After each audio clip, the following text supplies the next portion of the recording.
তো বন্ধুরা, আজকে বাড়িতে এঁচোড় চিংড়ি রান্না করা হবে। তো সেই জন্য প্রথমে আমি গাছ থেকে এঁচোড়টাকে আগে পেরে নেব। তো সঙ্গে থেকে তোমরা কীভাবে আমাদের বাড়িতে এঁচোড় চিংড়ি রান্না করার সমস্ত প্রসেস তোমাদেরকে দেখাবো।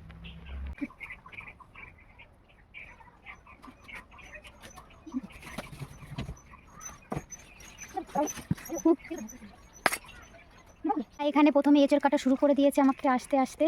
তাই আমার প্রথমে এঁচোড়গুলোকে ভালো করে ধুয়ে নিয়েছিল। তো ধুয়ে নেওয়ার পর এখানে মা অর্ধেক অর্ধেক বটিতে কেটে রেখেছে, এখন চুলে নিচ্ছে।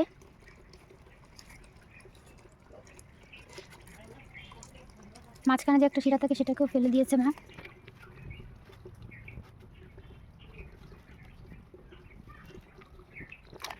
এই প্রসেস করে এইভাবে মা সমস্ত এঁচোড়টা কেটে নেবে। এখানে দাদা চিংড়ি নিয়ে চলে এসছে, তো আমি এখন এগুলোকে বেছে নেব।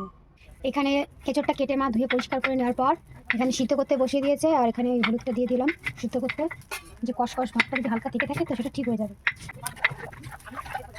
তো এখানে এঁচোড়টাকে সিদ্ধ করা হয়ে গেছে, তো এখন নামিয়ে নেব। এই যে এঁচোড় আর আলুটাকে নামিয়ে নেওয়া হয়েছে সিদ্ধ করার পর, এবার পরের স্টেপে চলে যাব। এখানে চিংড়িগুলোকে ভাজা শুরু করে দিয়েছে, তেলের মধ্যে দিয়ে দিল সমস্ত চিংড়িগুলোকে। তো আস্তে আস্তে মা এবার ভেজে নেবে।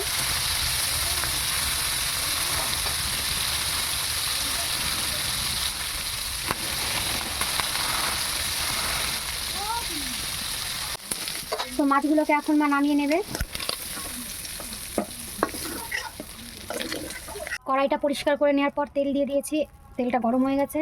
তো এখন দিয়ে দেবো পেঁয়াজ।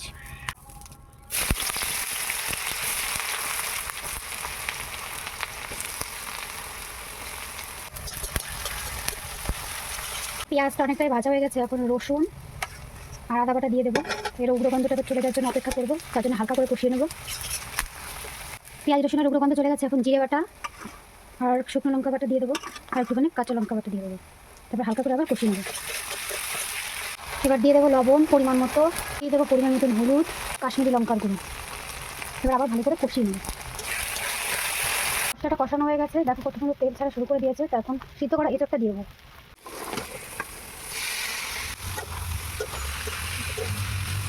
ভালো করে এখন এখন কষিয়ে নেবো মশলাটাকে। ভালো করে কষানো হয়ে গেছে, এখন জল দিয়ে দেবো। জল দিয়ে দিয়েছি, এখন ভালো করে জাল দিয়ে নেবো, ফুটিয়ে নেবো। এখানে ঝোলটা ফুটে গেছে, তো চিংড়ি মাছগুলোকে দিয়ে দেবো, নাড়িয়ে নেবো। ফোড়ন দিয়ে দেবো, ফুটানো হয়ে গেছে।